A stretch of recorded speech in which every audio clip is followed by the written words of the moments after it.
Hello and good day to our lecturers Sir Zul Fadli and all my fellow friends. So today I will present our assignment on freedom of speech under Article 10 of the Federal Constitutions of Malaysia. I will explain slide 1 and slide 2. So slide 1, Malaysia is a multicultural country consisting of Malays, Chinese, Indians, and various indigenous communities. Because of this diversity, it is important for citizens to have the freedom to express their opinions while maintaining respect for one another. The Federal Constitution provides several fundamental liberties, and one of the most important of the freedom speech. These rights allow citizens to discuss issues, share ideas, participate in national development. However, freedom of speech is not an unlimited right. It must be exercised responsibly to ensure peace, harmony, and national unity. Next, slide 2. Article 10 of the Federal Constitutions. Article 10 of the Federal Constitutions guarantees several important rights to Malaysian citizens. These rights include freedom of speech and expressions, freedoms of assembly, freedoms of associations. These freedoms are essential in a democratic country because they allow citizens to participate actively in society and government affairs. Through these rights, people can voice their opinions, join organizations, and gather peacefully to discuss important issues. Therefore, Article 10 play a major role in protecting democratic values in Malaysia. Now I will explain the limitation of Article 10. Although Article 10 guarantees freedom of speech and expression, these rights are not absolute. The Federal Constitutions allow Parliament to impose certain restrictions whenever necessary to protect the interests of the country and society. These restrictions may be imposed to protect national security, maintain public order, preserve public morality, and safeguard good relations with other countries.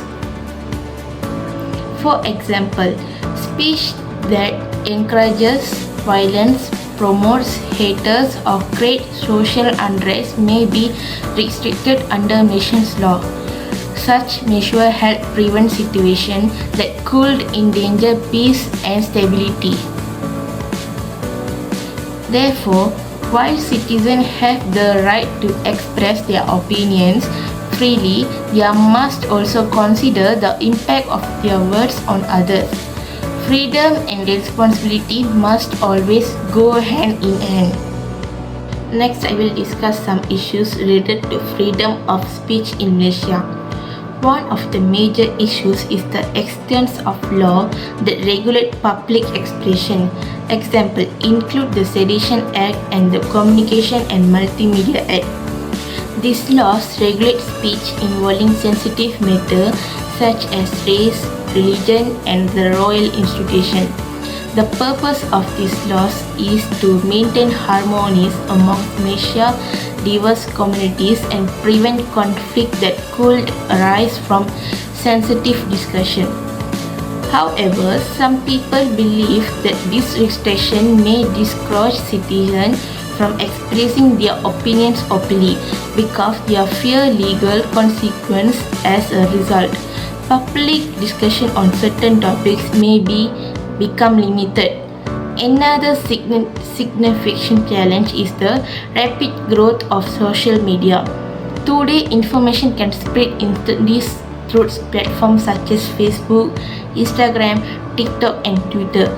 While social media makes communication easier, it's also increase of the spread fake news, misinformation, and hate speech.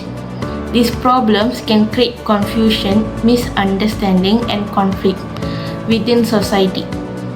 Therefore, it is important for everyone to think carefully before posting or sharing information online. Freedom of speech has both positive and negative impact on society. On the positive side, it allows citizens to express their views freely and participate in discussion about national issues.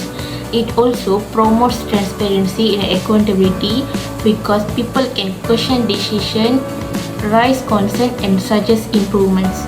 Furthermore, freedom of speech strengthens democracy by encouraging public participation in government and community affairs.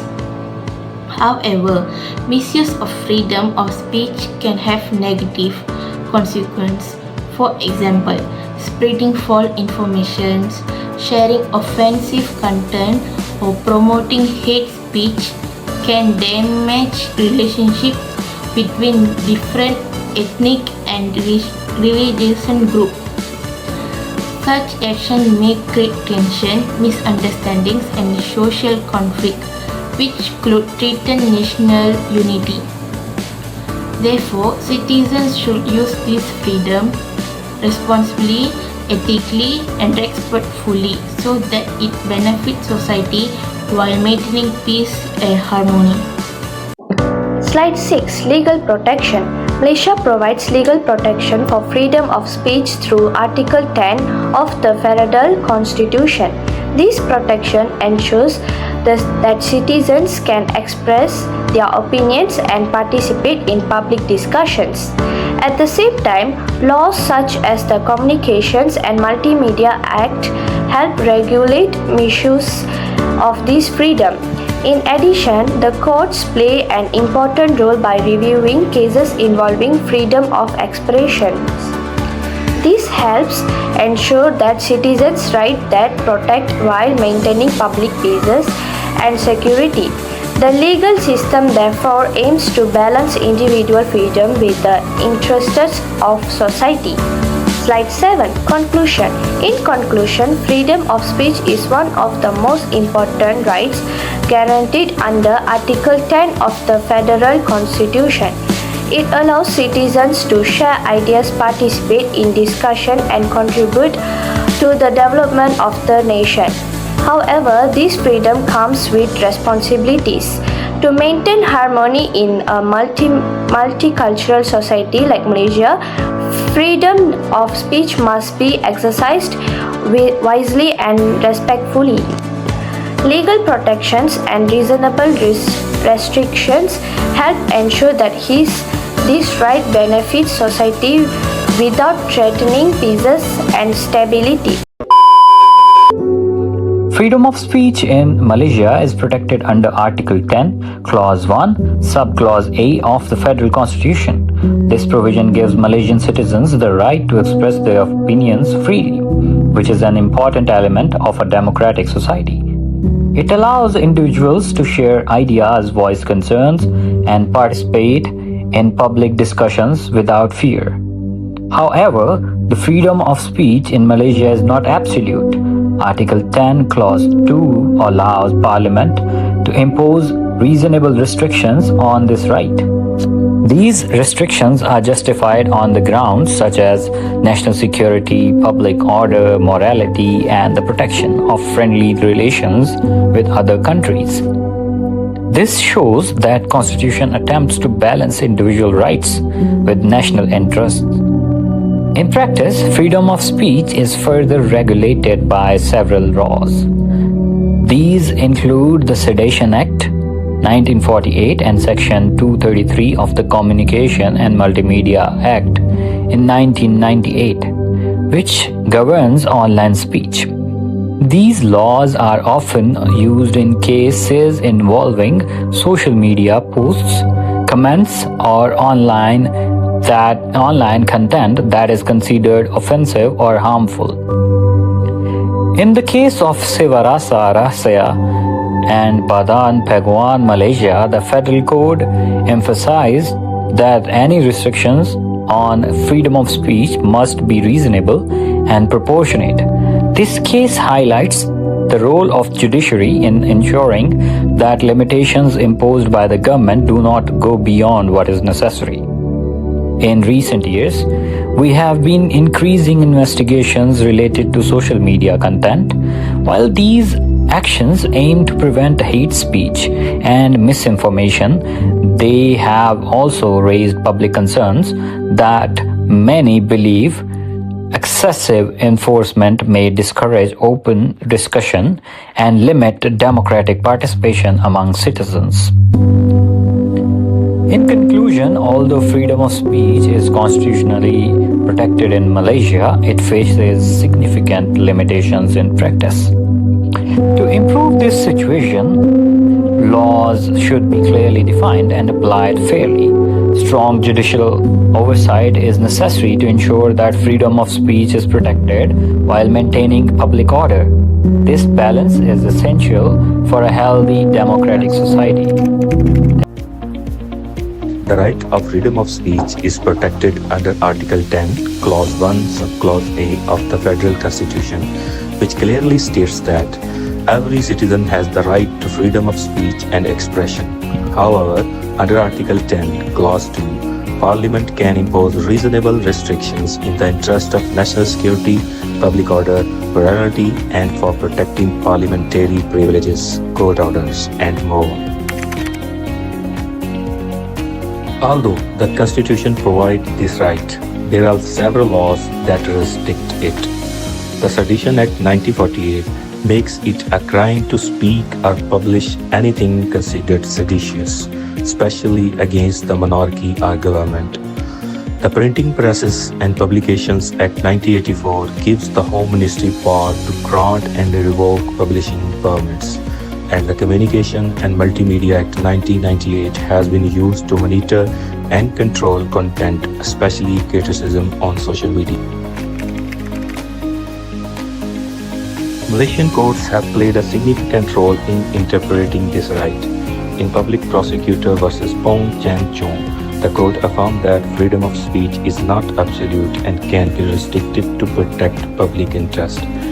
In Aliron Monthly, a publication challenged the revocation of its permit, but the court upheld the minister's power under the PPPA. Lastly, in MZ Sharom's case, although the court supported academic freedom, it still ruled the Sedition Act is constitutional. These cases show how freedom of speech is shaped not just by the law, but by judicial interpretation too.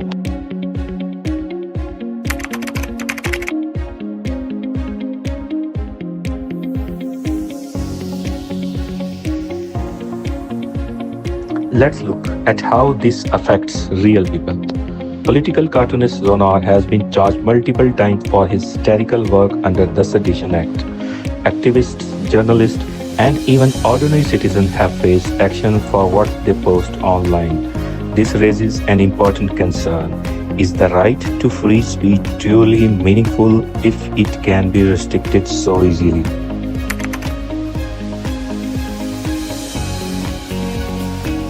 To conclude, freedom of speech is a constitutional right in Malaysia, but it comes with important limitations. While some restrictions may be necessary for national interest, others may be used for suppressed dissent. It is up to us as citizens to know our rights, use our voices responsibly, and encourage reforms that protect freedom of expression in a fair and balanced way. Thank you for watching this.